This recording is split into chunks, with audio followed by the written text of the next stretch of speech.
रात शांत और गहरी थी। आकाश में अनगिनत तारे चमक रहे थे और कैलाश पर्वत की चोटी पर सन्नाटा एक अद्भुत साम्राज्य की तरह पसरा हुआ था। इसी शांति और मौन के बीच देवी पार्वती ने भगवान शिव से एक प्रश्न किया जो न केवल उनके भीतर बल्कि हर साधक और हर मानव के भीतर गूंजता रहा है। उन्होंने कहा, हे प्रभु, आप सबके भीतर मौजूद हैं, फिर भी लोग आपको क्यों नहीं देख पाते? आप परम सत्य हैं, फिर भी लोग भ्रम में क्यों जीते हैं? मुझे बताइए, जीवन का रहस्य क्या है? ध्यान का मार्ग क्या है? यही वह क्षण था जब विज्ञान भैरव तंत्र की शुरुआत हुई। यह वह क्षण था जब एक स्त्री जो भक्ति और प्रेम की परम अवस्था में है अपने प्रेमी से अस्तित्व का रहस्य पूछती है। शिव मुस्कुराते हैं। वे तुरंत उत्तर नहीं देते बल्कि मार्ग देते हैं। मार्ग जो एक एक करके 1122 द्वार के रूप में प्रकट होते हैं। इन द्वारों और मार्गों के माध्यम से हर व्यक्ति अपने भीतर प्रवेश कर सकता है। यही 1122 ध्यान विधियां विज्ञान भैरव तंत्र की आत्मा है।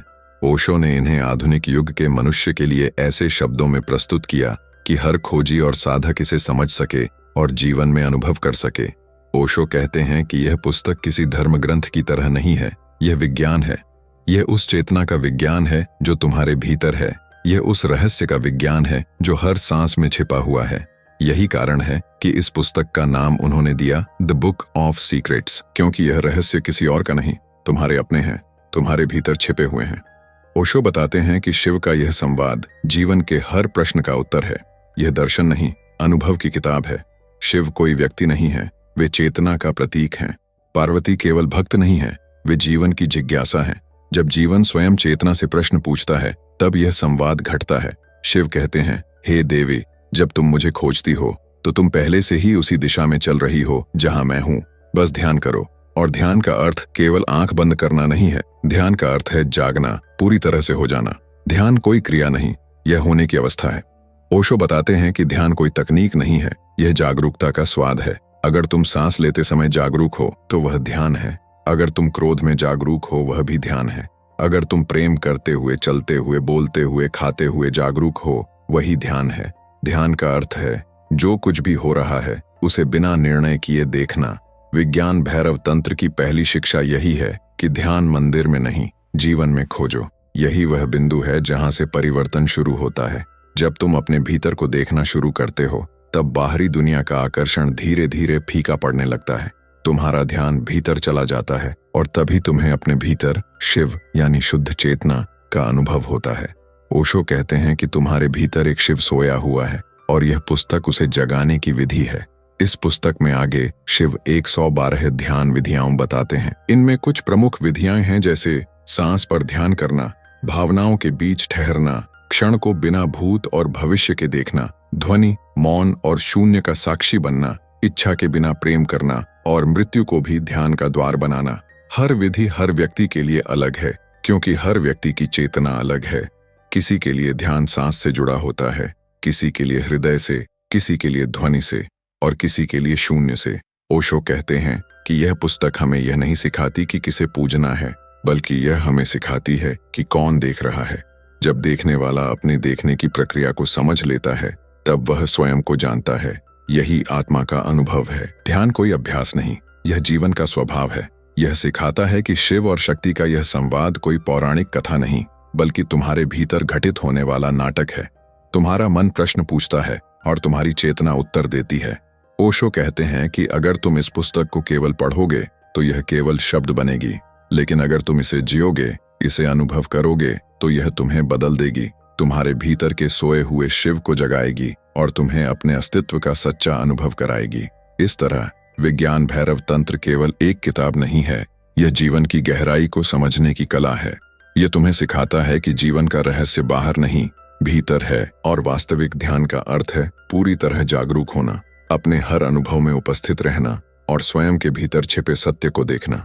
शिव ने पार्वती से कहा, हे देवी, जब तुम अपनी श्वास भीतर जाती हुई देखो और फिर बाहर आती हुई देखो तब दोनों के बीच के विराम को अनुभव करो। वही विराम तुम्हारा केंद्र है, वही तुम्हारा असली स्व है। यही इस पुस्तक की सबसे पहली ध्यान विधि है, इतनी सरल कि मन इसे गंभीरता से नहीं लेता और इतनी गहरी कि यही विधि तुम्हें स्वयं तक पहुंचा सकती है। ओशो कहते हैं, जीवन सांस के बिना असंभव है, लेकिन क्या तुमने कभी सांस को देखा है? हम सांस लेते हैं पर ध्यान नहीं देते। हम जिए जाते हैं पर जागते नहीं। यही अवचेतनता दुख का मूल है। ओशो आगे कहते हैं, सांस ही तुम्हारे भीतर और बाहर की दुनिया को जोड़ने वाला पुल है। जब तुम सांस को देखते हो तो धीरे धीरे भीतर और बाहर की सीमाएं मिटने लगती हैं। तुम स्वयं को किसी शरीर, किसी नाम, किसी रूप से परे अनुभव करने लगते हो। सोचो, जब सांस आती है तो तुम जन्म ले रहे हो, जब सांस जाती है तो तुम मर रहे हो। हर सांस में जन्म और मृत्यु घट रही है। यह एक अद्भुत रहस्य है जिसे ओशो बहुत सहज शब्दों में समझाते हैं। वे कहते हैं, मृत्यु दूर की चीज नहीं है, वह हर क्षण घट रही है और ध्यान वही है जो तुम्हें इस सत्य के प्रति जागरूक करता है। अब सवाल यह है कि कैसे देखें सांस को। ओशो कहते हैं, इसे नियंत्रित मत करो, बस साक्षी बनो। कोई बदलने की कोशिश मत करो। सांस जैसी है वैसी ही आने दो, जाने दो, बस देखते रहो। सांस भीतर जा रही है और तुम देख रहे हो, सांस बाहर आ रही है और तुम देख रहे हो। धीरे धीरे जब देखने की यह स्थिति गहरी होती जाती है तो एक बिंदु आता है जब सांस और देखने वाला अलग नहीं रहते। देखने वाला ही सांस बन जाता है और सांस ही देखने वाला। उस क्षण एक अद्भुत शांति उतरती है, ऐसी शांति जिसे ओशो अंतरतम का फूल कहते हैं। वे कहते हैं, सांस की धारा में उतरना ईश्वर की धारा में उतरना है। जो व्यक्ति सांस को देख सकता है वह स्वयं को देख सकता है। ओशो समझाते हैं कि यह ध्यान किसी सन्यासी, किसी साधु या किसी विशेष व्यक्ति के लिए नहीं है। यह हर इंसान के लिए है। किसान, छात्र, व्यापारी, माता, प्रेमी, हर कोई इसे कर सकता है क्योंकि हर किसी के पास सांस है। वे कहते हैं, अगर तुम चलते समय, काम करते समय, बोलते समय भी थोड़ी देर के लिए अपनी सांस को देख लो तो धीरे धीरे वही जागरूकता तुम्हारे जीवन का हिस्सा बन जाएगी और फिर जीवन बदल जाएगा। क्रोध शांत होगा, भय मिटेगा और भीतर से एक मौन खिल उठेगा। ओशो एक सुंदर उदाहरण देते हैं, जैसे समुद्र की लहरें ऊपर नीचे उठती हैं पर नीचे हमेशा मौन रहता है, वैसे ही तुम्हारी सांसें ऊपर नीचे जाती हैं पर उनके बीच एक विराम है जो सदा शांत है। उसी विराम में तुम्हारा सच्चा स्व है। वह विराम छोटा होता है, इतना छोटा कि मन उसे महसूस नहीं करता। लेकिन अगर तुम थोड़ी देर उस बिंदु पर ठहर जाओ जहां सांस भीतर से बाहर या बाहर से भीतर जाती है तो तुम शून्य में गिरते हो और वही शून्य तुम्हारा परम सत्य है। ओशो कहते हैं, वह शून्य तुम्हें डराएगा क्योंकि वहां कोई तुम नहीं रह जाते, लेकिन उसी क्षण तुम वास्तव में पहली बार जीवित होते हो। सांस को देखने से जो पहली चीज होती है वह है मन का रुकना। जब तुम सांस को देखते हो तो मन कुछ नहीं कर सकता, उसे कुछ करने की आवश्यकता नहीं होती।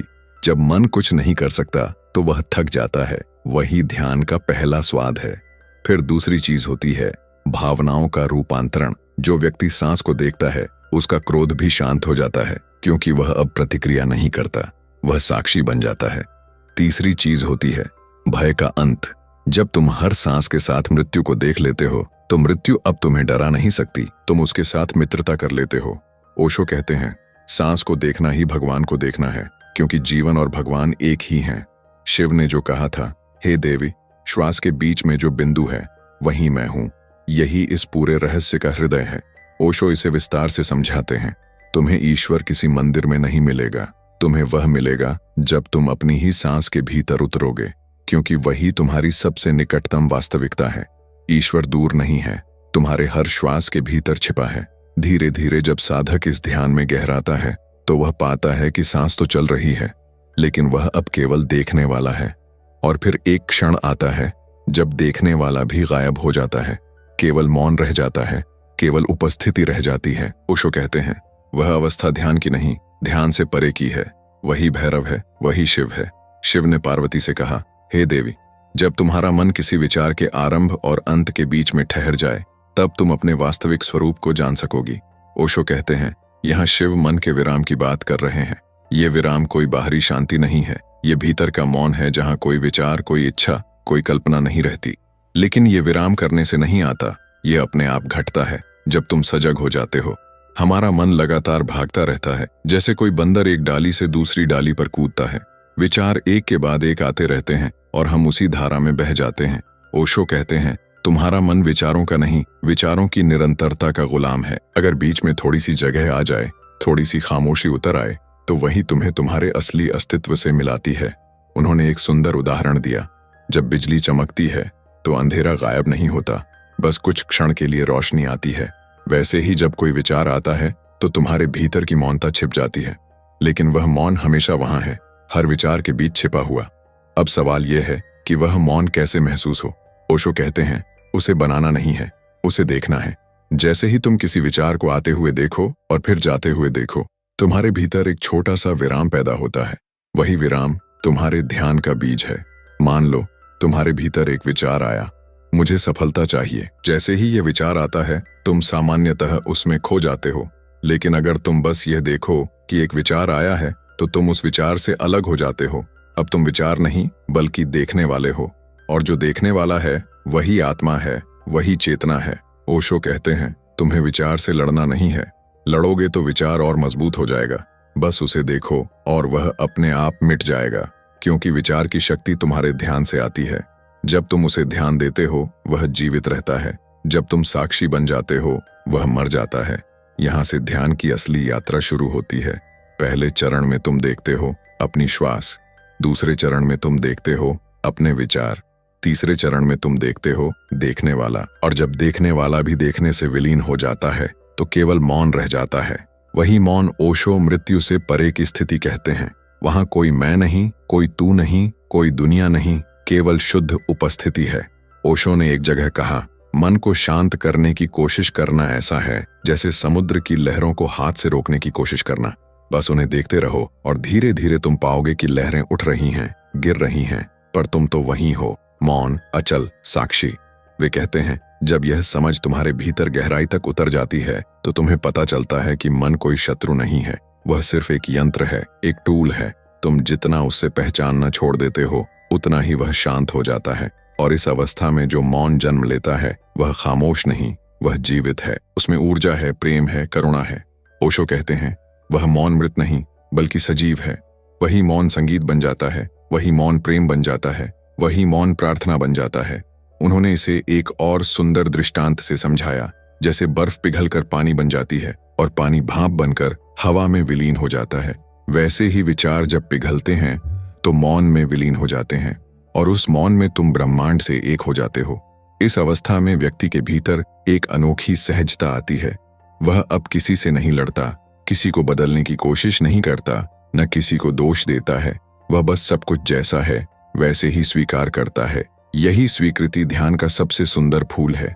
ओशो कहते हैं, जब मन शांत होता है, तब जीवन पहली बार तुम्हें जैसा है वैसा दिखता है। पहले तुम जीवन को अपने विचारों की आंख से देखते थे, अब तुम जीवन को स्वयं की आंख से देखते हो। मन के शांत होते ही चेतना का एक नया द्वार खुलता है, जहां समय ठहर जाता है।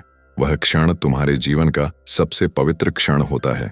ओशो कहते हैं, उस क्षण जो भी है वही ईश्वर है। ओशो कहते हैं, मनुष्य की सबसे बड़ी भूल यह है कि वह अपनी भावनाओं से डरता है। गुस्सा आता है तो हम उसे दबाते हैं, दुख आता है तो हम उससे भागते हैं, प्रेम आता है तो हम उसे भी नियंत्रित करना चाहते हैं। लेकिन जब तक तुम भावनाओं से भागते रहोगे, तब तक तुम अपने भीतर के सत्य से दूर रहोगे। वे कहते हैं कि भावनाएं न अच्छी हैं और न बुरी, वे बस ऊर्जा हैं, जीवित और प्रचंड ऊर्जा। अगर तुम उन्हें बिना किसी निर्णय के देख सको, तो वही ऊर्जा तुम्हें ऊपर उठा सकती है। लेकिन अगर तुम उन्हें दबाओगे, तो वही ऊर्जा जहर बन जाती है। शिव पार्वती से कहते हैं, जब कोई भावना भीतर उठे, चाहे वह क्रोध हो, भय हो या प्रेम, उसे पूरी जागरूकता के साथ अनुभव करो। उस अनुभव के केंद्र में ठहरो और वहीं ध्यान को घटने दो। इसका अर्थ है कि जब तुम क्रोधित हो, तो गुस्से से भागो मत। बस देखो कि गुस्सा कैसा है, शरीर में क्या हो रहा है, दिल की धड़कन कैसी हो रही है, सांस कैसी चल रही है, आंखें कैसी हैं। बिना किसी निर्णय के देखो। मैं गुस्सा हूं मत कहो, बस कहो कि गुस्सा उठ रहा है। यह अंतर बहुत बड़ा है।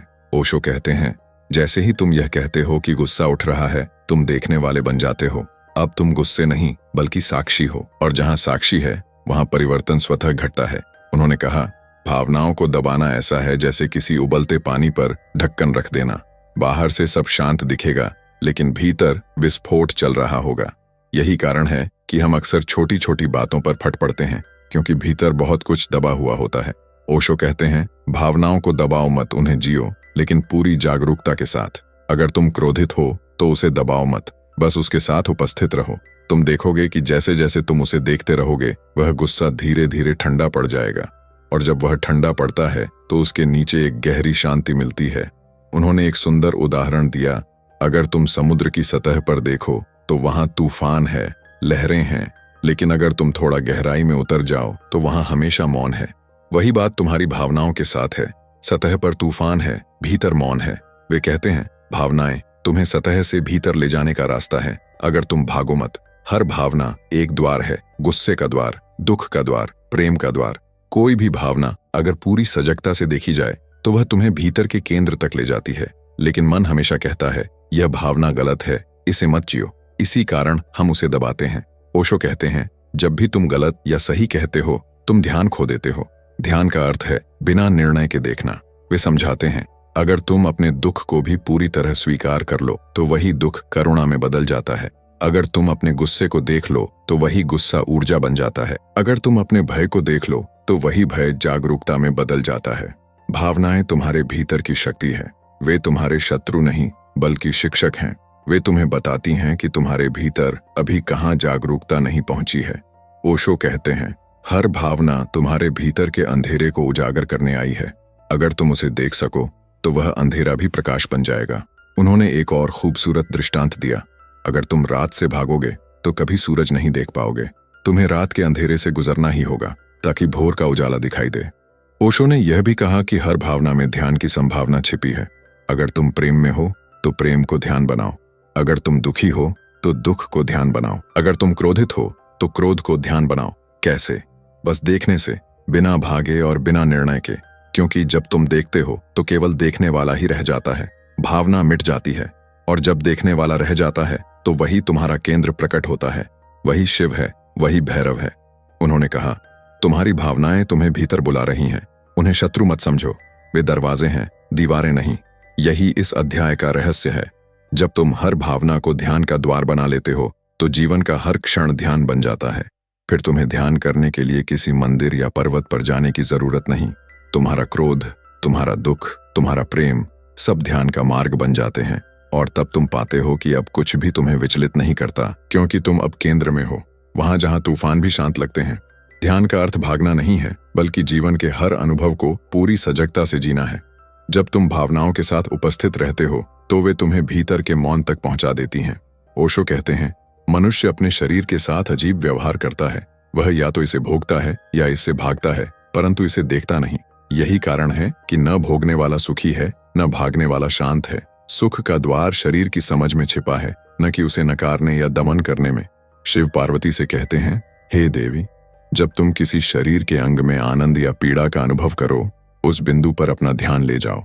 उसी बिंदु में तुम्हें अपने केंद्र का अनुभव होगा। ओशो इस श्लोक को आधुनिक भाषा में ऐसे समझाते हैं जब तुम शरीर के भीतर किसी संवेदना को महसूस करते हो, चाहे वह हल्की खुजली हो, दिल की धड़कन हो या दर्द, उसे अनदेखा मत करो। उसे पूरी सजगता के साथ देखो, क्योंकि शरीर का हर स्पंदन तुम्हें भीतर बुला रहा है। शरीर हमेशा सच बोलता है, झूठ बोलने वाला मन है। मन कहेगा कि मैं ठीक हूं, लेकिन शरीर बता देगा कि तुम भीतर से टूटे हुए हो। शरीर झूठ नहीं बोल सकता। इसलिए ओशो ध्यान का आरंभ शरीर से करवाते हैं। वे कहते हैं अपने शरीर के प्रति संवेदनशील बनो। आंखें बंद करो और महसूस करो कि पैर जमीन को छू रहे हैं, सांस पेट में उठ रही है, दिल धड़क रहा है, त्वचा पर हवा चल रही है। हर अनुभूति को पूरी तरह देखो। धीरे धीरे तुम पाओगे कि शरीर अब केवल एक भौतिक वस्तु नहीं रह गया, वह जीवित ऊर्जा का प्रवाह बन गया है। उसमें चेतना का कंपन है। वही चेतना तुम्हारे भीतर की नदी है। ओशो कहते हैं जब तुम शरीर को प्रेम से और ध्यान से छूते हो तो वह तुम्हारे खिलाफ नहीं रहता, वह तुम्हारे साथ काम करने लगता है। तब शरीर तुम्हारा साधन नहीं, साथी बन जाता है। उन्होंने एक सुंदर उदाहरण दिया। अगर तुम अपने शरीर के साथ वैसे व्यवहार करो जैसे कोई प्रेमी अपने प्रिय के साथ करता है, कोमलता, सम्मान और जागरूकता से, तो शरीर तुम्हें ऐसे रहस्य बताएगा जो कोई किताब नहीं बता सकती। वे कहते हैं शरीर को दमन मत करो, उसे सुनो। अगर उसे नींद चाहिए तो सो जाओ, अगर उसे भोजन चाहिए तो खाओ, लेकिन सजग होकर। खाने में भी ध्यान हो सकता है, चलने में भी ध्यान हो सकता है, स्नान में भी ध्यान हो सकता है। ध्यान का अर्थ है जो भी करो पूरी उपस्थिति से करो। अगर तुम चल रहे हो तो बस चलो, मन में मत चलो। अगर तुम खा रहे हो तो बस खाओ, विचार मत करो, क्योंकि विचार ही वह पर्दा है जो तुम्हें शरीर की जीवंतता से काट देता है। वे कहते हैं तुम्हारा शरीर तुम्हें हर क्षण ईश्वर की याद दिला रहा है। जब तुम सांस लेते हो, जब दिल धड़कता है, जब तुम किसी का हाथ पकड़ते हो, यह सब जीवन की धड़कन है, वही परमात्मा की धड़कन है। बस देखो। ओशो कहते हैं अगर तुम अपने शरीर के प्रति सजग नहीं तो आत्मा की बात करना व्यर्थ है। जो अपने शरीर से नहीं जुड़ पाया वह आत्मा से कैसे जुड़ेगा। शरीर ही पहला द्वार है। जो शरीर में उतरता है वही आत्मा तक पहुंचता है। जो शरीर से भागता है वह मन में भटकता रहता है। ओशो कहते हैं, अगर तुम शरीर को ध्यान का मंदिर बना लो तो जीवन में कोई भी क्रिया साधना बन सकती है। नहाना ध्यान है, खाना ध्यान है, सोना ध्यान है, प्रेम करना ध्यान है। जो भी तुम पूरी जागरूकता से करते हो वही ध्यान बन जाता है। उन्होंने एक छोटा अभ्यास बताया। हर सुबह जागने के तुरंत बाद कुछ क्षण अपने शरीर को महसूस करो। बिना हिले डुले बस देखो, पैर कहाँ हैं, हाथ कहाँ हैं, सांस कैसी है, दिल कैसे धड़क रहा है, और पूरे शरीर को आभार दो कि उसने तुम्हें रात भर संभाला।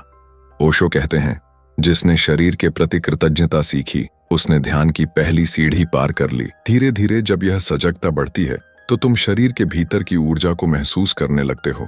फिर एक दिन यह एहसास होता है कि शरीर स्थूल नहीं है, वह प्रकाश से बना है, वह ऊर्जा की तरंगों से बना है। और जब यह अनुभव गहराता है तो तुम देखते हो कि शरीर और आत्मा अलग नहीं है। शरीर आत्मा का बाहरी आवरण है, आत्मा शरीर का भीतरी स्पंदन। ओशो कहते हैं, शरीर आत्मा का दृश्य रूप है और आत्मा शरीर का अदृश्य रूप। जो एक को जान लेता है वह दूसरे को पा लेता है। उन्होंने कहा, शरीर को जितना गहराई से महसूस करोगे उतना ही यह तुम्हें मन से मुक्त करेगा, क्योंकि मन केवल वहीं तक राज्य करता है जहां तुम असजग हो। इसलिए ओशो का 5वां रहस्य यही है, शरीर बाधा नहीं है, यह द्वार है। शरीर को ध्यान का विरोधी मत मानो, वह तुम्हारा मित्र है। वह तुम्हें हर पल भीतर बुला रहा है, बस सुनना सीखो। ध्यान किसी काल्पनिक चीज का नाम नहीं, यह शरीर में उतरने की कला है। जब तुम शरीर को प्रेम, जागरूकता और सम्मान के साथ महसूस करते हो तो धीरे धीरे वह तुम्हें भीतर के मौन, भीतर के सत्य, भीतर के शिव तक पहुंचा देता है। ओशो कहते हैं, जब तुम ध्यान में उतरने लगते हो तब सबसे बड़ा अवरोध तुम्हारा मन बनता है। मन को तुमने कभी देखा नहीं, फिर भी पूरी जिंदगी उसी के इशारे पर नाचते रहे हो। मन एक छलिया है, यह कभी तुम्हें वर्तमान में नहीं रहने देता। या तो यह तुम्हें अतीत में फेंक देता है या भविष्य में घसीट ले जाता है। और यही कारण है कि मनुष्य दुखी है, क्योंकि जो है उसे वह कभी देख ही नहीं पाता। शिव कहते हैं, मन की तरंगों के मध्य ठहर जाओ, वहीं सत्य प्रकट होगा।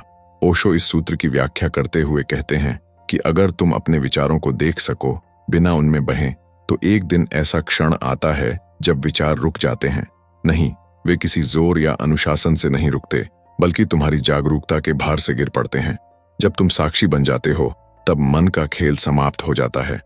ओशो कहते हैं, मन का अस्तित्व अंधेरे जैसा है, यह केवल तब तक रहता है जब तक प्रकाश नहीं आता।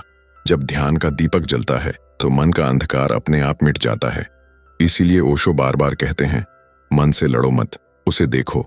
देखना ही ध्यान है। कल्पना करो कि तुम किसी शांत कमरे में बैठे हो, आंखें बंद, और विचारों की धारा बह रही है। क्या करना है, कौन क्या बोलेगा, कल क्या होगा, बस देखो, कुछ मत करो। धीरे धीरे तुम समझोगे कि तुम विचार नहीं हो, तुम देखने वाले हो। और जब यह समझ गहरी हो जाती है तब जो मौन आता है वह मौन किसी शून्य जैसा नहीं होता, वह जीवन से भरा होता है। उसमें संगीत है, उसमें प्रेम है, उसमें अस्तित्व की धड़कन है। यही मौन मौन का प्रदेश है। शिव का एक और सूत्र है, जब विचार आते जाते हैं उस अंतराल में विश्राम करो। ओशो कहते हैं कि यह वही स्थान है जहां तुम्हें भगवान का पहला स्पर्श मिलता है। लेकिन यह बहुत सूक्ष्म है। मन बार बार कोशिश करेगा तुम्हें खींचने की। वह कहेगा, यह समय बर्बाद कर रहे हो, पर ध्यान समय की बर्बादी नहीं बल्कि समय से मुक्ति है। ओशो एक उदाहरण देते हैं, जब तुम संगीत सुनते हो तो कभी कभी कोई नोट खत्म होता है और दूसरा शुरू होने से पहले एक क्षण का मौन आता है। वही क्षण ध्यान का द्वार है। अगर तुम उस मौन में ठहर सको तो तुम उसी क्षण अनंत से जुड़ जाओगे। वह कहते हैं, मन का मौन खामोशी नहीं, जीवंत उपस्थिति है। यह वह जगह है जहां विचार मर जाते हैं पर चेतना जाग जाती है। इस अवस्था में तुम्हें किसी गुरु, किसी मंत्र, किसी तकनीक की आवश्यकता नहीं रहती। तुम खुद ही अपनी ज्योति बन जाते हो। ओशो बताते हैं कि जब मन शांत होता है तो तुम्हारा अंतर आकाश खुल जाता है। वही आकाश शिव का प्रतीक है, अनंत और बिना सीमाओं के। उसमें कोई मैं नहीं बचता। जो मैं बचा है वही तुम्हारी कैद है। ध्यान इस कैद को तोड़ देता है। उन्होंने कहा, ध्यान का उद्देश्य मन को खत्म करना नहीं बल्कि मन से ऊपर उठना है। जैसे कोई नदी समुद्र में विलीन हो जाती है, वैसे ही मन को चेतना में विलीन होने दो। ओशो एक सुंदर बात जोड़ते हैं, मन को मत भगाओ, मन को मित्र बनाओ, पर ऐसा मित्र जो तुम्हारा स्वामी न बने। मन एक अद्भुत यंत्र है, अगर तुम उसे सही जगह रखो तो यह वरदान है। जब वह स्वामी बन जाता है तब वह शाप बन जाता है। ओशो कहते हैं, मौन का प्रदेश किसी भविष्य का लक्ष्य नहीं, वह इसी क्षण संभव है। तुम्हें केवल वर्तमान को देखना सीखना है। अगर तुम अभी अपनी सांस को देख रहे हो, अपनी देह के कंपन को महसूस कर रहे हो, अपने हृदय की धड़कन सुन रहे हो, तो तुम पहले से ध्यान में हो।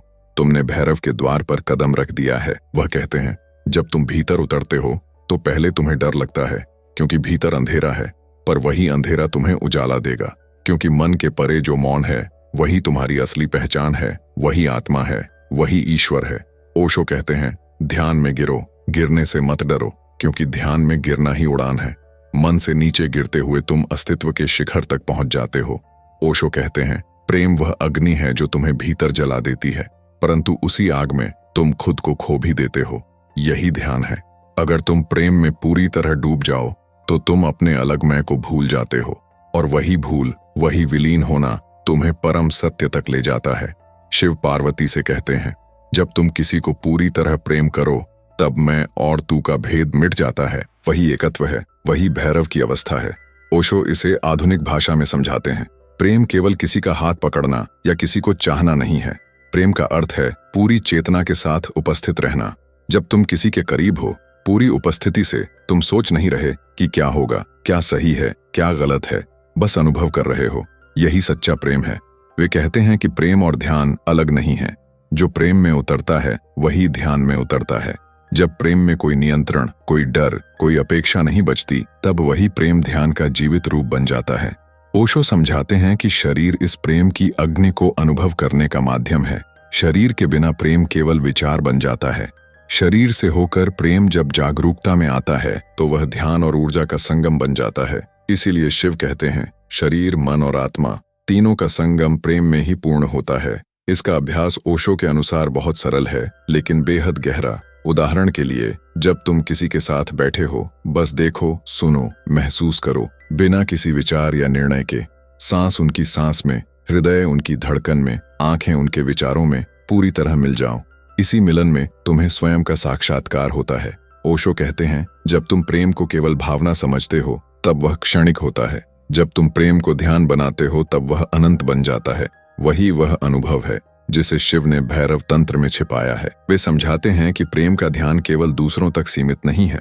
तुम अपने शरीर, अपने अस्तित्व, प्रकृति, जीवन और मृत्यु से भी प्रेम कर सकते हो। जैसे जैसे प्रेम की गहराई बढ़ती है, तुम्हें एहसास होता है कि शरीर, मन, विचार, सांस सब प्रेम की लहरों में विलीन हैं। ओशो कहते हैं, ध्यान तब नहीं घटता जब तुम शांत हो। ध्यान तब घटता है जब तुम पूर्ण रूप से उपस्थित हो और हर अनुभव को समर्पित कर दो। यहाँ एक महत्वपूर्ण सूत्र है जो प्रेम के गहन अनुभव को बताता है। जो प्रेम में पूरी तरह गिरता है वही चेतना में उठता है। अर्थात जो व्यक्ति अपने प्रेम में अहम को भूल जाता है, वही व्यक्ति अपने भीतर के सर्वोच्च जागरण तक पहुंचता है। अहम मिट जाता है, केवल चेतना और अनुभव बचता है। ओशो इस बात को शरीर के माध्यम से भी समझाते हैं। शरीर के स्पर्श, हृदय की धड़कन, सांस का प्रवाह, ये सब प्रेम और ध्यान के साधन हैं। जब तुम केवल सोचकर प्रेम करते हो तो अनुभव अधूरा रह जाता है, लेकिन जब तुम्हारी पूरी चेतना शरीर में उतरती है तब प्रेम ध्यान बन जाता है। उन्होंने इसे एक दृष्टांत से समझाया। जैसे नदी समुद्र में विलीन हो जाती है, वैसे ही प्रेम के प्रत्येक क्षण में अहम विलीन हो जाता है, और जब अहम विलीन हो जाता है तब केवल जीवन बचता है, शुद्ध, जीवंत, अनंत। ओशो कहते हैं, शिव ने जो भैरव तंत्र लिखा उसका सार यही है। प्रेम में उतरना, शरीर में उतरना, मन से ऊपर उठना, यही ध्यान का मूल है। यही वह रहस्य है जिसे समझकर कोई भी साधक पूर्णता को प्राप्त कर सकता है। इस भाग का अंतिम संदेश यही है, प्रेम कोई खेल नहीं, कोई भावना नहीं, कोई आकांक्षा नहीं, यह पूर्ण समर्पण है, और वही समर्पण तुम्हें शिव, भैरव और अंततः स्वयं तक ले जाता है। ओशो कहते हैं कि सांस जीवन की सबसे निकटतम तरंग है। इसे देखकर तुम वर्तमान में उतर सकते हो, और वर्तमान ही ध्यान का मूल है। यदि तुम केवल सांस के भीतर और बाहर के प्रवाह को अनुभव कर सको तो तुम अपने भीतर के अंतरतम द्वार तक पहुंच जाते हो। शिव पार्वती से कहते हैं, जब तू अपनी सांस में पूरी तरह उपस्थित होगी तब तू मेरे और स्वयं के बीच का अंतर भूल जाएगी। सांस केवल जीवन का संकेत नहीं है, यह चेतना का पुल है। जब तुम सांस को महसूस करते हो, केवल महसूस करते हो, नियंत्रित नहीं करते, तो मन धीरे धीरे शांत होता है। विचारों की गड़बड़ी कम होने लगती है। धीरे धीरे तुम्हें एहसास होता है कि सांस तुम्हारा नहीं, बल्कि जीवन का प्रवाह है। ओशो बताते हैं कि सांस के साथ ध्वनि को जोड़ना ध्यान को और गहरा बनाता है। तुम्हारे भीतर की हर ध्वनि, हृदय की धड़कन, पेट की हलचल, रक्त की तरंगें, यह सब ऊर्जा की अलग अलग लहरें हैं। जब तुम ध्वनि के स्रोत को सुनते हो, बिना नाम दिए, बिना व्याख्या किए, बस सुनते हो, तो वही अनुभव साक्षात्कार की अवस्था है। एक अभ्यास के रूप में ओशो कहते हैं, आंखें बंद करो और केवल सुनो। पहले बाहरी आवाजों को सुनो, फिर धीरे धीरे अपनी अंदरूनी आवाजों को महसूस करो। सांस की आवाज, रक्त का प्रवाह, हृदय की धड़कन, पेट की हलचल, हर ध्वनि तुम्हें भीतर खींचती है। ओशो कहते हैं कि ध्यान वही है जहां सुनने वाला और सुनी जाने वाली आवाज एक हो जाते हैं। जब यह एकत्व घटित होता है, तब अहम मिट जाता है, केवल चेतना रहती है।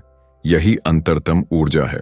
शिव का एक सूत्र है जो इस अनुभव की गहराई को स्पष्ट करता है। जो ध्वनि भीतर उठती है और जिसे तू सुनती है, वह तेरा सच्चा स्वरूप है। ओशो इस सूत्र को समझाते हुए कहते हैं कि हम हमेशा ध्वनि को बाहर खोजते हैं, संगीत, शब्द, मंत्र, लेकिन असली ध्वनि भीतर है। जब तुम भीतर की ध्वनि सुनते हो, तुम स्वयं के स्रोत से जुड़ जाते हो। यही ध्यान की सर्वोच्च अवस्था है। उन्होंने इसे शरीर और ऊर्जा के दृष्टांत से भी समझाया। जैसे शरीर में रक्त का प्रवाह, स्नायु का कंपन, हृदय की धड़कन, यह सब ऊर्जा का प्रत्यक्ष अनुभव है। यदि तुम सजग हो, यदि तुम ध्यानपूर्वक देखो, तो यही ऊर्जा तुम्हें भौतिक अनुभव से ऊपर उठाती है। ओशो कहते हैं, सांस, ध्वनि और ऊर्जा तीनों का संगम वह त्रिवेणी है जहां साधक को भैरव की पूर्ण अनुभूति होती है। तीनों पर सजगता ही वह माध्यम है जो तुम्हें केवल देखने वाले से अनुभव करने वाले में बदल देता है। वे बताते हैं कि सांस पर ध्यान से ही मन की गड़बड़ी शांत होती है, ध्वनि पर ध्यान से चेतना खुलती है और ऊर्जा के प्रवाह को महसूस करने से अहम गायब हो जाता है। यह तीनों मिलकर तुम्हें एकता की अनुभूति कराते हैं। ओशो कहते हैं, जब ध्यान इस स्तर तक पहुंचता है तो साधक किसी भी स्थान या समय में शांति और प्रेम अनुभव कर सकता है। यह शांति केवल मानसिक शांति नहीं, बल्कि आध्यात्मिक जीवन का मौलिक अनुभव है। एक दृष्टांत में उन्होंने कहा, जैसे नदी अपने स्रोत में मिलकर महासागर बन जाती है, वैसे ही सांस, ध्वनि और ऊर्जा का संगम साधक को परम चेतना में विलीन कर देता है। और जब विलीनता घटित होती है, तब जीवन और मृत्यु दोनों का भेद मिट जाता है। ओशो कहते हैं कि ध्यान का अभ्यास लगातार जारी रखना चाहिए, क्योंकि यह अनुभव धीरे धीरे गहरा होता है। प्रारंभ में केवल सांस पर सजग रहना पर्याप्त है। धीरे धीरे ध्वनि और ऊर्जा का ध्यान जोड़ते हुए साधक पूर्ण चेतना की अवस्था में पहुंचता है। शिव का अंतिम संदेश इस भाग में यही है। जो ध्यान की सबसे गहरी सच्चाई को उजागर करता है, जो अपनी सांस, अपनी ध्वनि, अपनी ऊर्जा को जान लेता है, वही मुझे जान लेता है, और जो मुझे जान लेता है वह स्वयं के असीम रूप में विलीन हो जाता है। ध्यान का यह मार्ग केवल एक अभ्यास नहीं है, यह जीवन जीने की कला है। जब तुम अपनी सांस के प्रवाह, अपने शरीर की ऊर्जा और भीतर उठती ध्वनियों के प्रति पूरी तरह सजग हो जाते हो, तब तुम केवल साक्षी नहीं रह जाते, बल्कि अनुभव करने वाला बन जाते हो। यही वह अवस्था है जहां अहम मिट जाता है, चेतना जागृत होती है और साधक अपने अस्तित्व के सबसे गहरे, सबसे शुद्ध रूप से एकाकार हो जाता है। ओशो कहते हैं कि ध्यान का अंतिम लक्ष्य केवल मन और शरीर में शांति पाना नहीं है। ध्यान का असली उद्देश्य उस अविरल चेतना को अनुभव करना है जो संपूर्ण ब्रह्मांड का आधार है। यह चेतना समय और स्थान की सीमाओं से परे है। जब साधक भीतर उतरता है और अपने असली स्वरूप को पहचानता है, तब उसे पता चलता है कि कोई अलग अस्तित्व नहीं है, सब एक है। शिव पार्वती से कहते हैं कि जब तू स्वयं की सभी सीमाओं को पार कर जाती है, तब तू देखेगी कि जो भीतर है और जो बाहर है, उनमें कोई अंतर नहीं। यह अनुभव किसी सोच, कल्पना या मानसिक प्रक्रिया का परिणाम नहीं है। यह अनुभव शुद्ध अविरल अनुभूति है। साधक महसूस करता है कि वह केवल शरीर या मन नहीं, बल्कि संपूर्ण ब्रह्मांड की ऊर्जा और प्रवाह है। इसमें न तो भय का स्थान है, न संघर्ष का, न मृत्यु का डर है, न भविष्य की चिंता। केवल वर्तमान का अनुभव है और जीवन की निरंतर अमर धारा है। ओशो बताते हैं कि साधना के प्रत्येक चरण, सांस, शरीर, भावनाएं, प्रेम, ऊर्जा, सभी इस अंतिम उद्देश्य की ओर ले जाते हैं। जब यह पूर्णता घटित होती है, तो साधक अनुभव करता है कि वह केवल देखने वाला नहीं, बल्कि स्वयं सारा अनुभव है। उसकी चेतना शुद्धतम रूप में जागृत हो जाती है। इस अवस्था में कोई द्वंद्व नहीं रहता, सब कुछ सहज और पूर्ण है। शिव का एक सूत्र इस अनुभूति को संक्षेप में प्रस्तुत करता है कि जो अविरल चेतना में प्रवेश करता है, वह समय और मृत्यु से परे चलता है। वही सच्चा भैरव है। ओशो कहते हैं कि साधक जब ब्रह्मांड के साथ विलीन हो जाता है तब वह केवल अनुभव करने वाला नहीं रह जाता, बल्कि अनुभव की पूरी संरचना बन जाता है। उसकी हर सांस, उसकी हर ध्वनि, उसकी ऊर्जा ब्रह्मांड के साथ तालमेल में होती है। वे इसे इस प्रकार समझाते हैं कि जैसे सूर्य की किरणें महासागर के पानी में मिलकर अपनी अलग पहचान खो देती हैं और पूरी सतह में विलीन हो जाती हैं, वैसे ही साधक अपनी सीमित पहचान, अपने अहंकार और अपने भौतिक स्वरूप को छोड़ देता है और संपूर्ण चेतना में विलीन हो जाता है। यह विलीनता अचानक नहीं आती, यह धीरे धीरे घटित होती है। पहले केवल क्षणिक जागरूकता होती है, फिर वह क्षण स्थायी बन जाता है और अंततः साधक यह समझ जाता है कि उसका अस्तित्व कभी समाप्त नहीं हुआ। वह हमेशा से ब्रह्मांड के साथ था और हमेशा रहेगा। ओशो कहते हैं कि जो व्यक्ति इसे जान लेता है वह जीवन को डर या लालच की दृष्टि से नहीं देखता, वह इसे संपूर्णता और प्रेम की दृष्टि से देखता है। जीवन और मृत्यु केवल प्रक्रियाएं हैं, अस्तित्व का विस्तार है। साधक अब किसी चीज के लिए कोई व्यक्तिगत उद्देश्य नहीं रखता, वह केवल मौजूद रहता है, पूरी चेतना और पूर्ण उपस्थिति के साथ। यही सेवा है, यही प्रेम है, यही ध्यान है। शिव का अंतिम संदेश इस अंतिम अनुभव को संक्षेप में प्रकट करता है कि जब तुम अविरल चेतना में उतरते हो तब ब्रह्मांड की हर धड़कन, हर लहर, हर सांस तुम्हारे भीतर गूंजती है। तुम और ब्रह्मांड अलग नहीं है। यह एकता ही भैरव तंत्र का परम रहस्य है। साधक का अहम पूरी तरह विलीन हो जाता है, उसकी चेतना ब्रह्मांड की चेतना के साथ एकाकार हो जाती है। ध्यान का यह अंतिम अनुभव केवल शांति या आनंद का अनुभव नहीं है, यह संपूर्ण चेतना का विलीन होना है। जब साधक अपने अहं को छोड़ देता है, अपने संपूर्ण अस्तित्व को समर्पित कर देता है, तब वह ब्रह्मांड और स्वयं एक हो जाते हैं। यही वह अवस्था है जिसे ओशो भैरव तंत्र का परम रहस्य कहते हैं। यही अंतिम लक्ष्य है, यही अंतिम अनुभूति है और यही चेतना का पूर्ण स्वरूप है। ओशो कहते हैं कि ध्यान केवल कुशन पर बैठकर किया गया अनुभव नहीं है। यदि वह केवल आंतरिक अनुभव तक सीमित रह जाए तो साधक आधा ही जागरूक है। सच्चा ध्यान तब घटित होता है जब तुम इसे अपने जीवन के हर अनुभव और हर क्रिया में उतार देते हो। शिव पार्वती से कहते हैं कि जीवन की प्रत्येक क्रिया साधना बन सकती है। यदि तू पूरी उपस्थिति से चलती है, पूरी सजगता से खाती है, पूरी जागरूकता से बात करती है, तब हर क्षण ध्यान बन जाता है। ओशो समझाते हैं कि जीवन की साधारण क्रियाएं जैसे खाना, पीना, चलना, बोलना, यह सब ध्यान का मार्ग बन सकती हैं। केवल आवश्यकता यह है कि तुम पूरी चेतना के साथ उपस्थित रहो।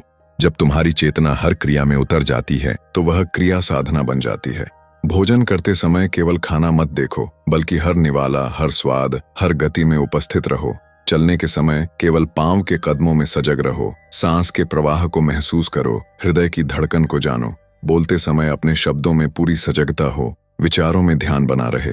इसी प्रकार जीवन की हर साधारण क्रिया साधना बन सकती है यदि तुम पूरी चेतना के साथ उपस्थित हो। ओशो कहते हैं कि ध्यान का अभ्यास निरंतर होना चाहिए। शुरुआत में मन बार बार भटकता है, विचार आते हैं, भावनाएं उठती हैं, परंतु अभ्यास से धीरे धीरे मन सजग होता है। जैसे जैसे सजगता बढ़ती है, जीवन के हर अनुभव में शांति और प्रेम घटित होने लगते हैं।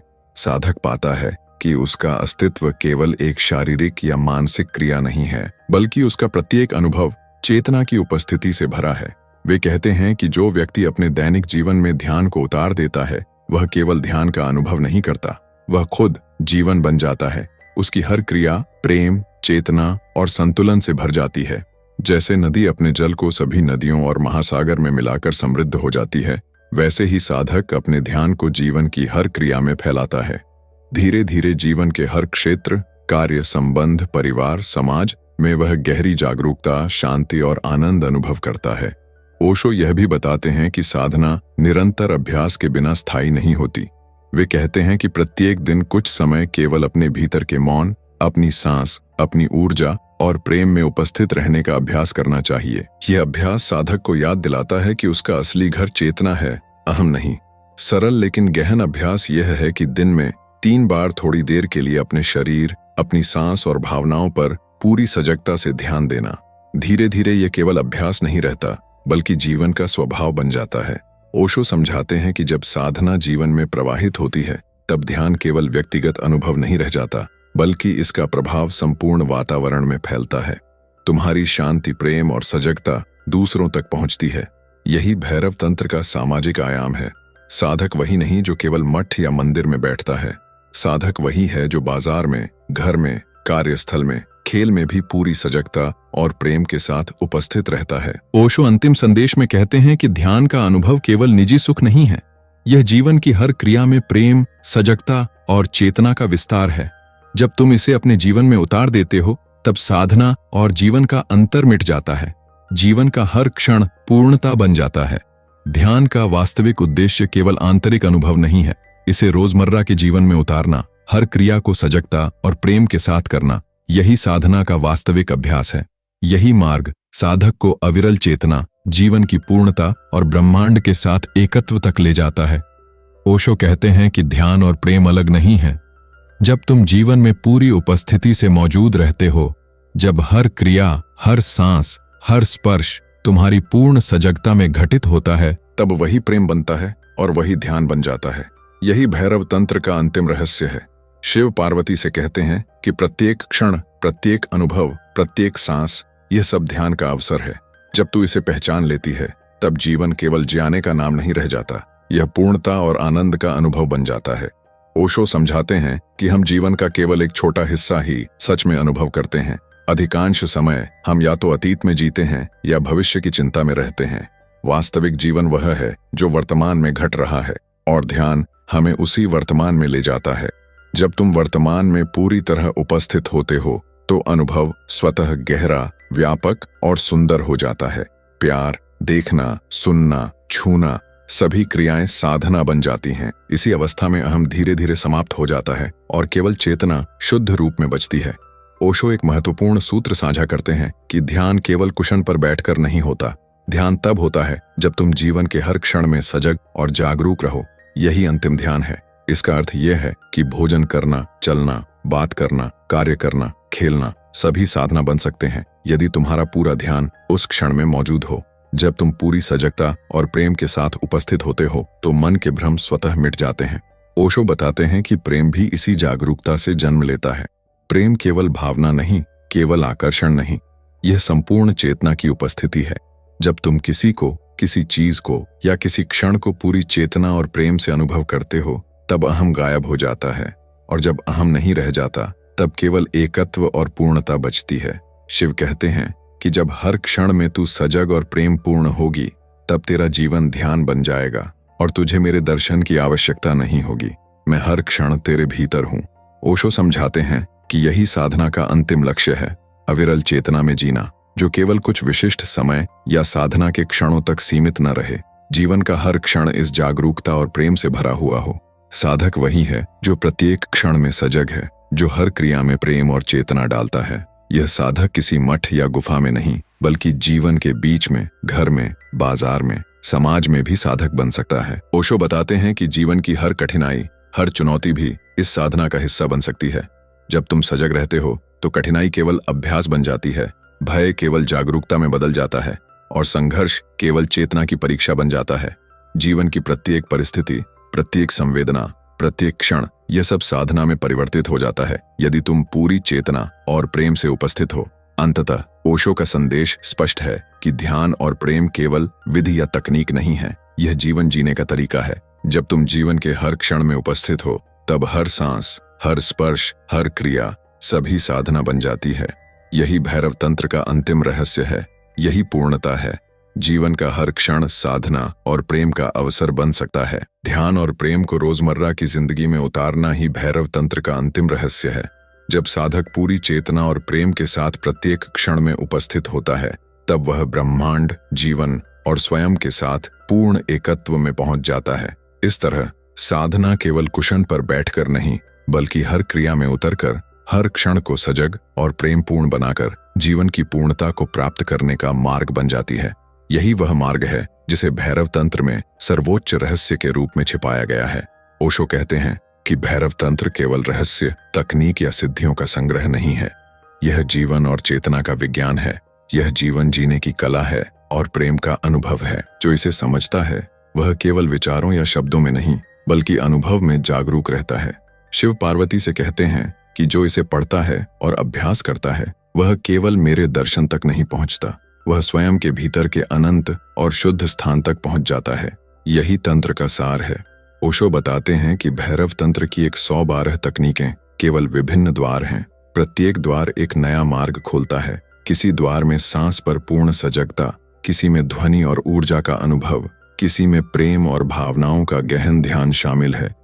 सभी द्वार का उद्देश्य एक ही है, स्वयं की चेतना में पूर्ण उपस्थित होना। साधना के सभी मार्ग आपस में जुड़े हुए हैं। कोई भी विधि दूसरों से श्रेष्ठ नहीं है। हर साधक अपनी प्रवृत्ति, स्वभाव और अवसर के अनुसार कोई भी द्वार चुन सकता है। महत्वपूर्ण यह है कि अभ्यास निरंतर, सजग और प्रेमपूर्ण हो। ओशो कहते हैं कि ध्यान केवल कुशन पर बैठने की क्रिया नहीं है, ध्यान जीवन का तरीका है। जीवन के हर क्षण में सजग रहो। अपने प्रेम, अपने कार्य, अपने संवेग, अपने शरीर, अपनी सांस, सब में उपस्थित रहो। यही ध्यान है, यही भैरव तंत्र का अभ्यास है। जीवन की प्रत्येक क्रिया, चलना, खाना, बोलना, सुनना, देखना, सब में सजगता और प्रेम लाना ध्यान की वास्तविकता है। भैरव तंत्र का अंतिम संदेश यही है कि अहम और भ्रम से मुक्त होना, पूर्ण चेतना में उतरना, जीवन और मृत्यु के भेद को मिटाना और ब्रह्मांड के साथ पूर्ण एकत्व का अनुभव करना। यह कोई दूरस्थ लक्ष्य नहीं है, यह प्रत्येक क्षण संभव है। ओशो कहते हैं कि जो साधक हर क्षण सजग और प्रेम पूर्ण रहता है, वह केवल स्वयं को नहीं जानता, वह ब्रह्मांड को जानता है। यही भैरव तंत्र का अंतिम रहस्य है, यही जीवन का सार है। वे समझाते हैं कि भैरव तंत्र का अभ्यास जीवन को अद्भुतपूर्ण और मुक्त बनाता है। साधक भय से परे हो जाता है, समय और स्थान की सीमाओं से मुक्त हो जाता है और हर क्रिया में ध्यान और प्रेम का अनुभव करता है। शिव का अंतिम सूत्र यही है कि जो स्वयं को जान लेता है, वह सबको जान लेता है। जो जीवन के हर क्षण में सजग रहता है, वह जन्म और मृत्यु के चक्र से मुक्त हो जाता है। यही भैरव तंत्र का गहन रहस्य है। ओशो कहते हैं कि यह तंत्र किसी विशेष धर्म, संस्कृति या जाति तक सीमित नहीं है। यह मानव चेतना का विज्ञान है, जिसे हर व्यक्ति अपने भीतर खोज सकता है। जब साधक इसे अपनाता है, तब उसका जीवन केवल अनुभव बन जाता है, शुद्ध, जीवंत और अविरल चेतना से भरा हुआ। यह केवल ध्यान या साधना का समूह नहीं है, बल्कि जीवन जीने की कला, प्रेम का विज्ञान और चेतना का अनुभव है। प्रत्येक साधक इसे अभ्यास में उतारकर अपनी चेतना और अस्तित्व को अनंतता से जोड़ सकता है। भैरव तंत्र हमें यह स्मरण कराता है कि इसका असली रहस्य अहम से मुक्त होकर पूर्ण चेतना में जीना है। यही जीवन का सर्वोच्च आनंद और स्वतंत्रता है। जो व्यक्ति इस तंत्र को समझता और अनुभव करता है, वह केवल जीवित नहीं रहता, वह चेतना का प्रवाह बन जाता है। जीवन के हर अनुभव में सजग और प्रेमपूर्ण रहना, हर क्रिया में उपस्थित रहना, यही साधक की वास्तविक स्वतंत्रता और पूर्णता है। भैरव तंत्र का सार यही है कि साधक प्रत्येक क्षण में सजग और प्रेमपूर्ण होकर अपने अस्तित्व, अपने अनुभव और संपूर्ण ब्रह्मांड के साथ एकत्व में पहुंचता है। यही जीवन का अंतिम आनंद है, यही साधना का गहन रहस्य है, यही वह मार्ग है जो मानव चेतना को अपने सर्वोच्च रूप में जागृत करता है। तो दोस्तों, आज के लिए बस इतना ही। उम्मीद है कि आपको ये वीडियो पसंद आया होगा और इससे आपको कुछ नया सीखने को मिला होगा। अगर वीडियो अच्छा लगा हो तो लाइक जरूर करें, अपनी राय और अनुभव हमारे साथ कमेंट में शेयर करें। और हाँ, अगर अभी तक आपने चैनल को सब्सक्राइब नहीं किया है तो तुरंत कर लीजिए, ताकि आप आने वाले ऐसे ही और ज्ञानवर्धक वीडियो मिस न करें। इस वीडियो को अपने दोस्तों और परिवार के साथ भी शेयर करना न भूलें, हो सकता है उन्हें भी ये बातें मदद करें।